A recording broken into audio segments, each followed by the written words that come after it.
I get a lot of comments on this channel. Most of them are absolutely lovely, supportive, grateful, and complimentary to both myself and my family. And for those, I want to say thank you so much.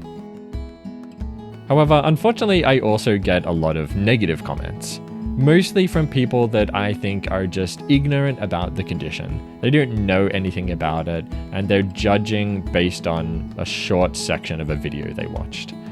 Well, today I want to address a bunch of those comments. In this video, we're going to talk about 10 or 11 negative comments that I've received on this channel, which is all about Trisomy 13. I'll read the comments for you guys, and I will reply to each and every one of them. All right, let's find our first comment. Okay, so the first comment we're going to look at is this one, which was on my brutal reality of Trisomy 13 video, and actually has 400 or around 400 likes. So a lot of people agree with this one. And there's also a huge conversation. It's actually the pinned comment on that video. So if you want to have a read and see some of the other horrible comments that people have left in that conversation, I've left a lot of my own replies to them. Had some really good replies, some people that have like changed their mind about it. We've been able to actually change their mind, so that's been really nice. But all right, let's read this comment.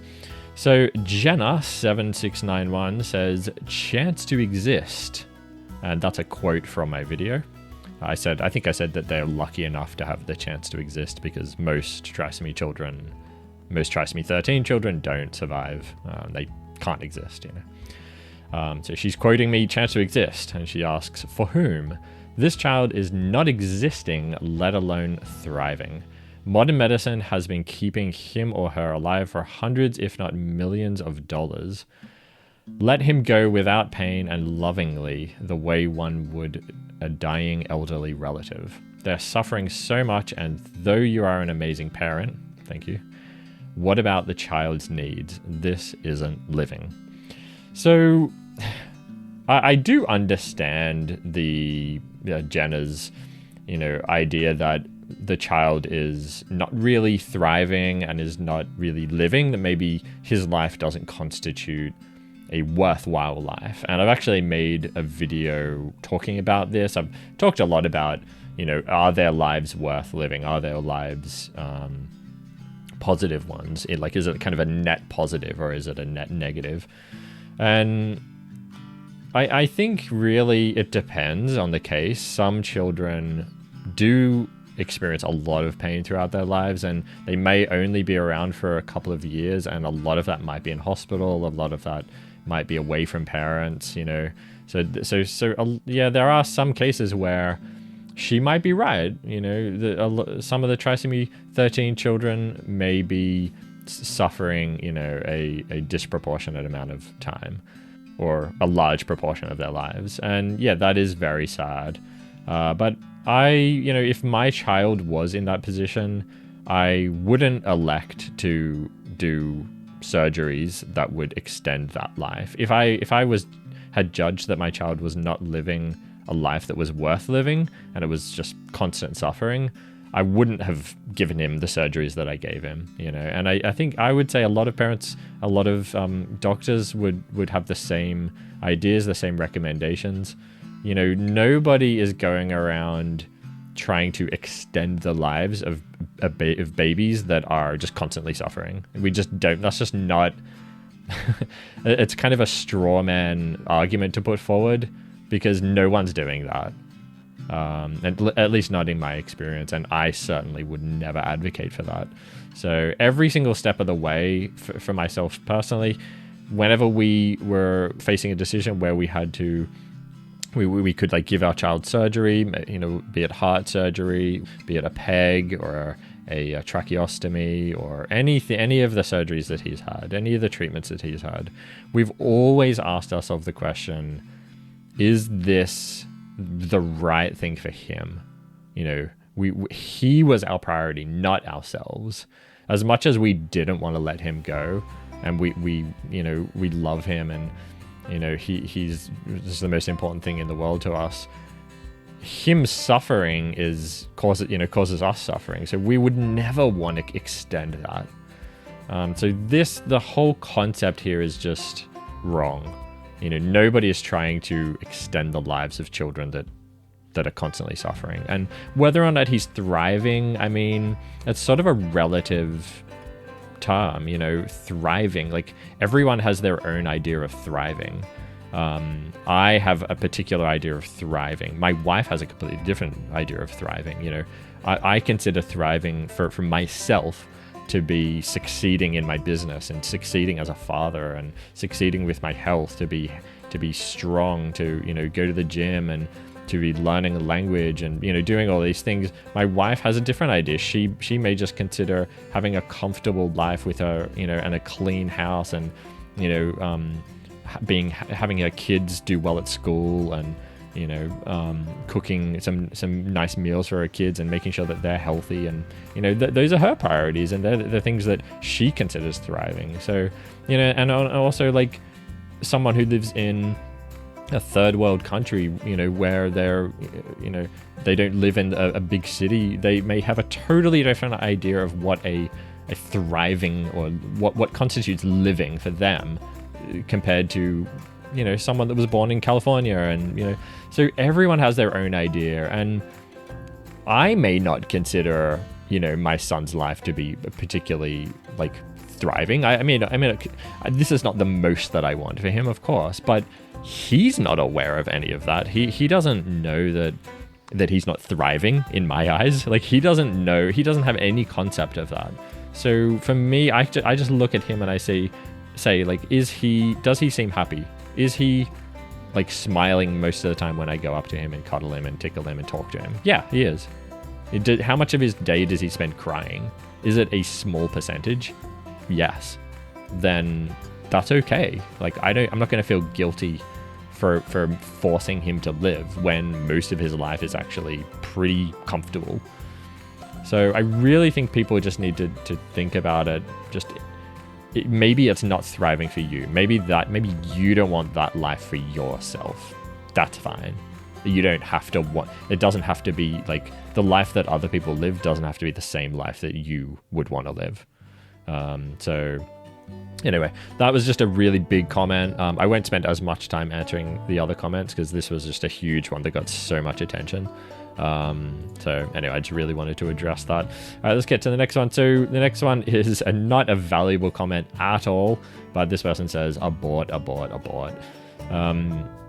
So in my particular case, we didn't know about our son's condition until after he was born. So we had no idea. The day he was born, he started, we were just going to do a natural delivery, and then his heart rate started dropping or increasing, and blood pressure and stuff was going up and down when contractions were happening. So they decided to do a emergency cesarean section.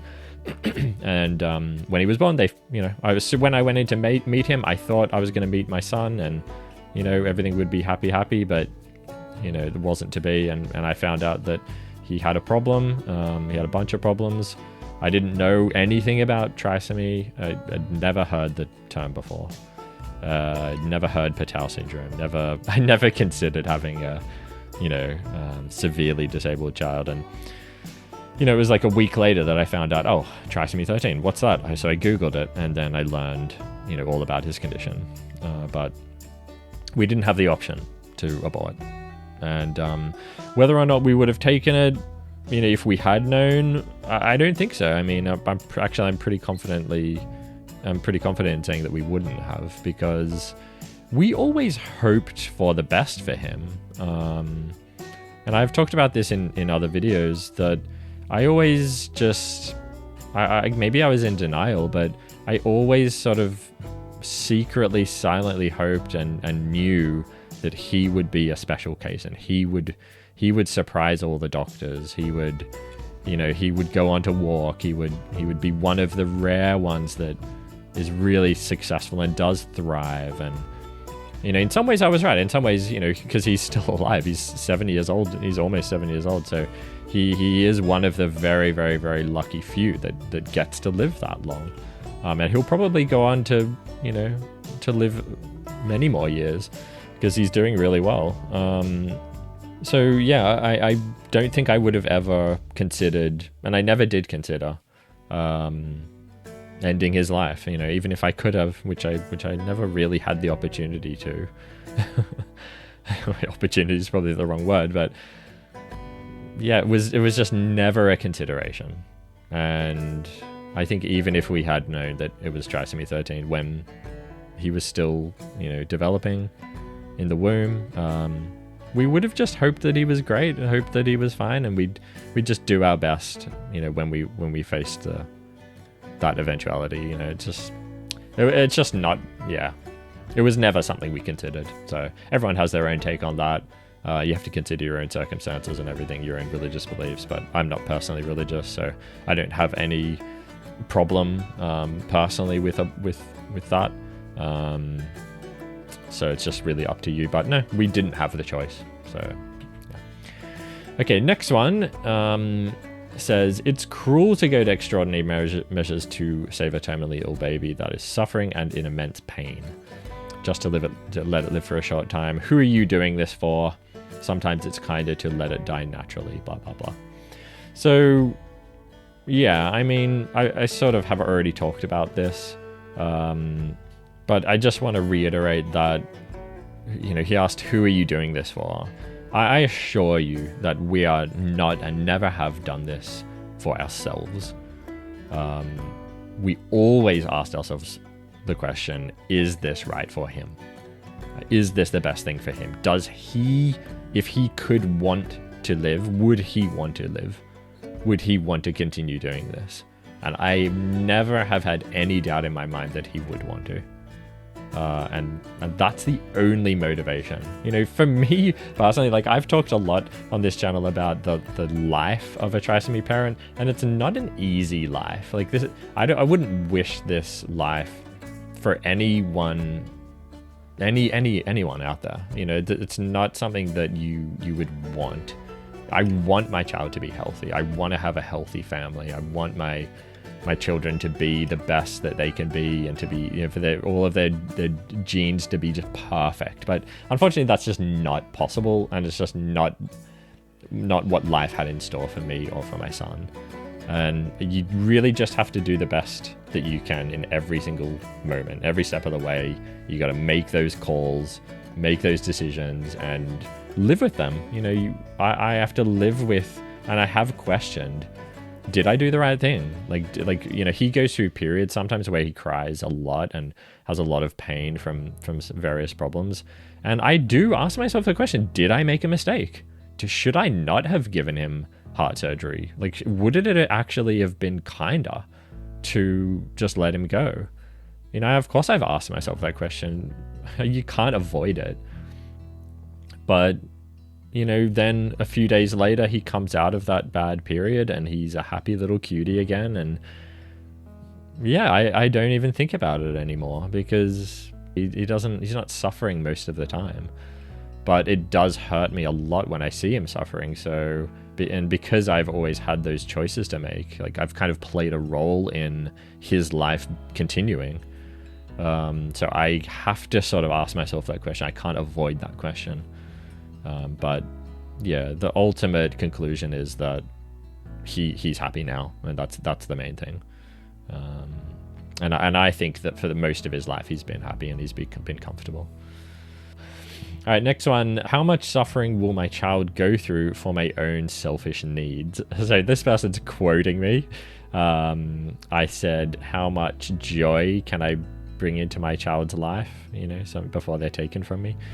I think I said. And yeah, this person basically thinks that we are being selfish by keeping our child alive. So obviously I've already covered all of this.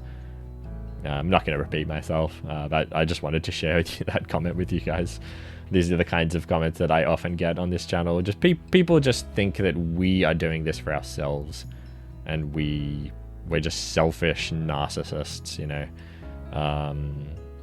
And yeah, it's just not the case. So anyway, all right, so the next one is, this is obviously similar to what we've already read, but I do have something to say about this. Just let the poor little babes go.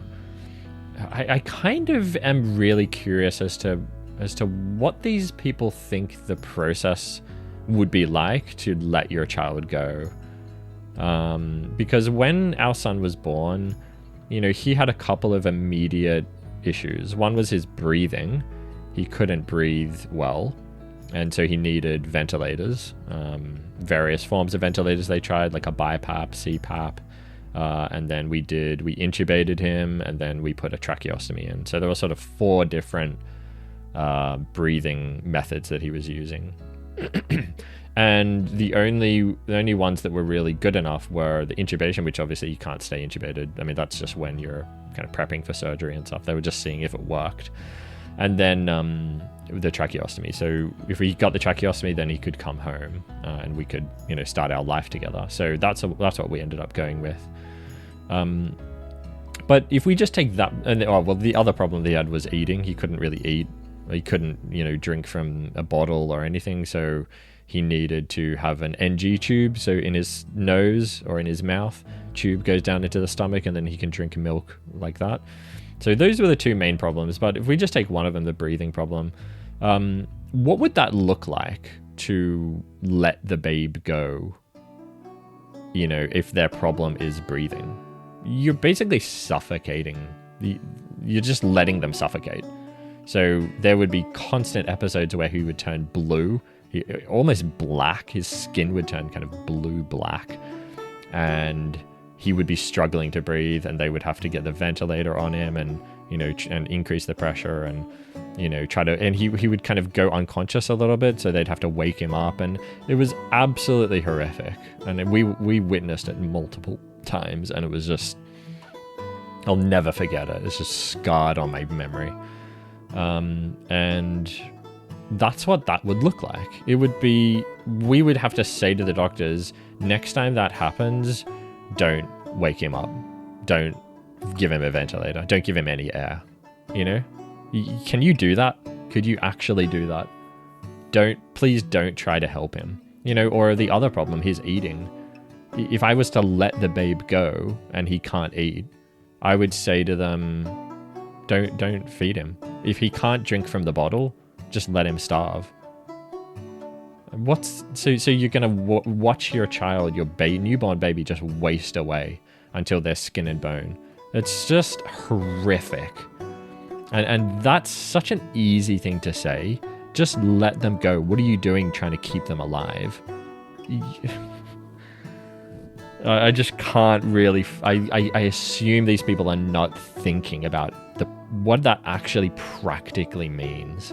It's just this offhand comment. They're just like, oh, you're extending their life.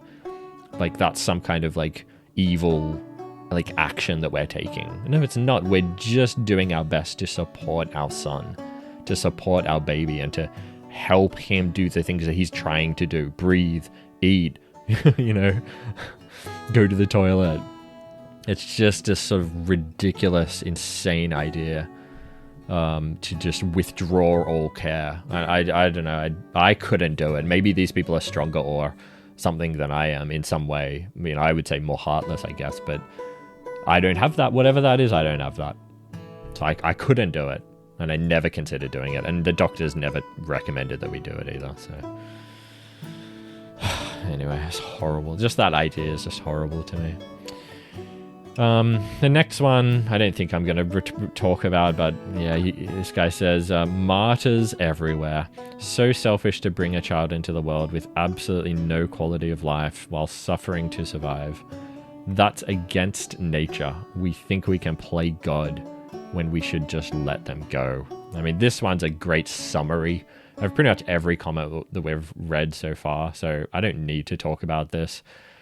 I guess the only thing is that the playing God. I mean, I don't really understand why you can apply playing God to this case, but you can't apply it to any other medical care. Like, why is it playing God and being against nature to treat a trisomy child, but it's not playing God and against nature to treat anyone else, any other baby, any like a healthy, an otherwise healthy baby with a spinal problem or a pelvis problem or leg, deformity or something. Like, is that not playing God, and is that not against nature?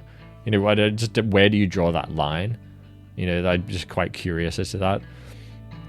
And, you know, again, calling us selfish, and it's just ridiculous. All right, next one. Eugenics has its place. Yeah. Keeping children with some of these afflictions alive is directly against what Mother Nature has planned for these cases. And in this one, I've included my reply, which is basically, you know, what I've just said. How about an otherwise healthy child born with a rare form of cancer? Should we not treat them? Or how about an otherwise healthy baby born with a pelvic misalignment? Should we just ignore it and presume Mother Nature knows best? Where do you draw that line? Yeah, and that is my argument on it. I just think everyone draws the line at different places. Different hospitals draw the line at different places. You know, we had to struggle. We had to contact like 3 or 4 different hospitals to find a place that could and would do his heart surgery to fix the VSD. You know, some hospitals just can't do it because they don't have the capacity. Some hospitals or the capability. Some hospitals have policies against it, and maybe that's budgetary concerns. You know, blah blah blah. So I don't fully blame them. But the place we went with was the Red Cross Hospital, which was extremely capable, and they were able to do it really successfully, and you know, gave him amazing care. So yeah, everyone just draws the line in different places, and yeah, this guy draws it, I guess. I have no idea, but yeah, maybe particular, you know, deformities are too much for him. So, all right, next one. I have never understood why parents play God, making suffer their own child. That's a very narcissistic behavior. So I've addressed all of this. Why is it playing God for these children but not for other children? I don't know. I'm not sure why they draw the line there. And we're not making our child suffer. And it's not narcissistic because we didn't do it for ourselves. We did it for him, 100%. I never considered myself.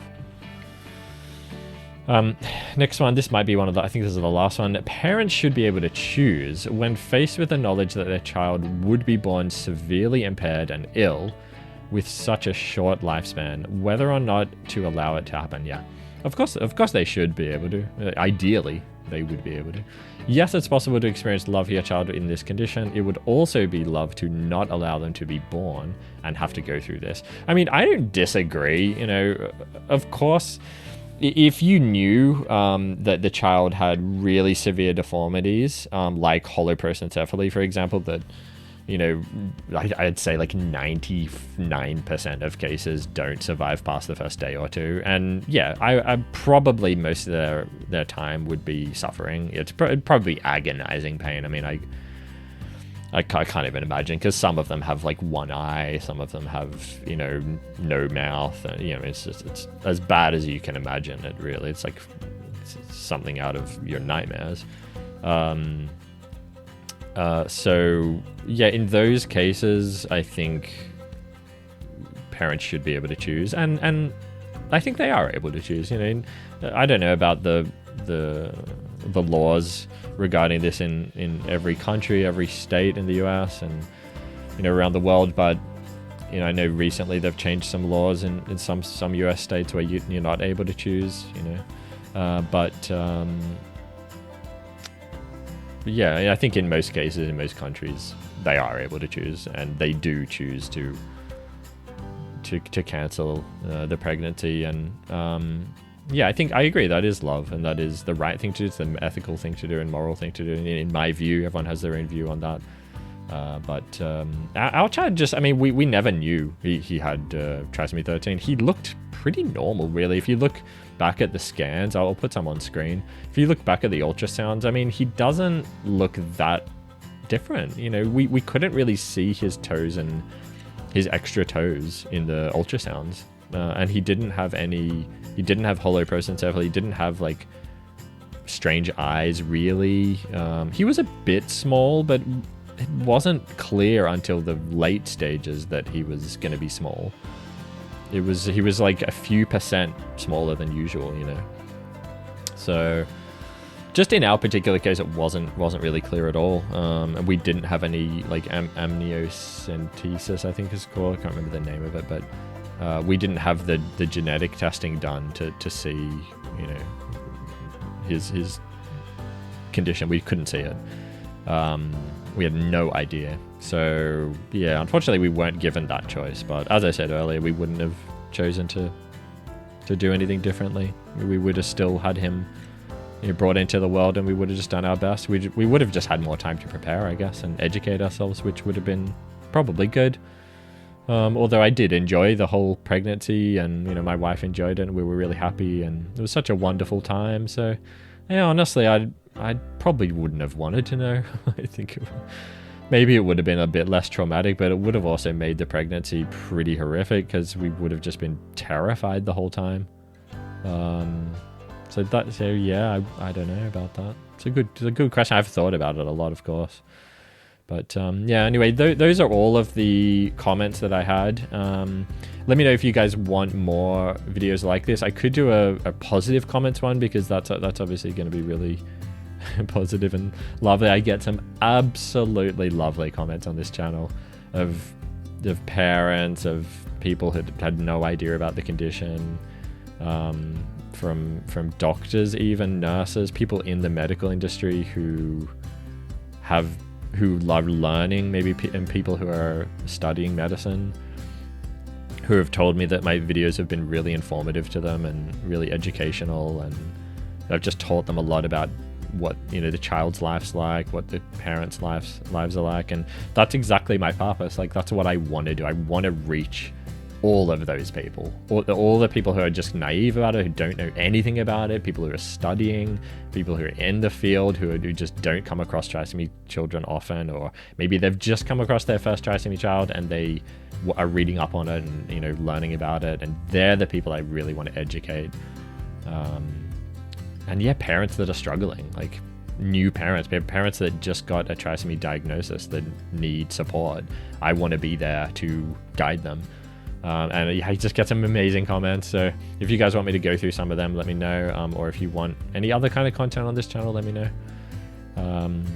But yeah, I just wanted to do one of these negative ones because I get so many of them, and I just thought it'd be nice to kind of address some of their arguments and just illuminate the problems with them, and the flaws in their logic, and the holes in their experience that are causing them to, you know, be ignorant and to have these ignorant views.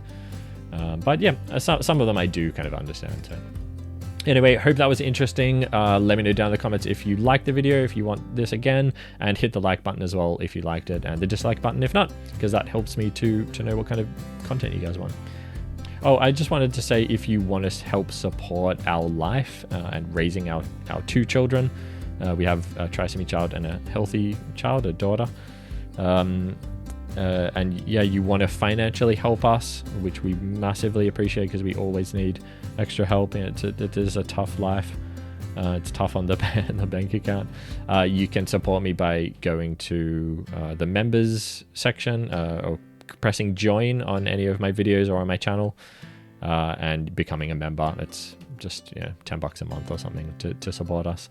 So if you want to do that, then the link's there. But yeah, thank you so much anyway, just for watching. I really appreciate it. And yeah, I'll see you guys in the next one.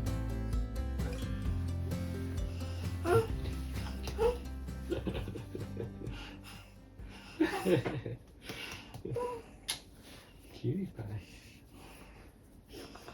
You so tight? You so tight? Chummy! Chummy! And your legs, where are your legs? Boom. The feet cut, the good old feet cut.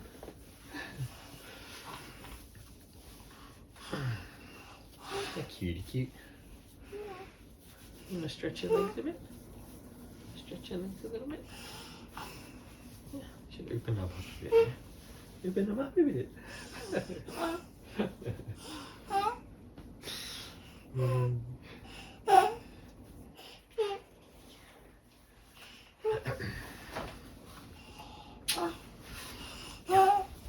Say bye-bye. Bye.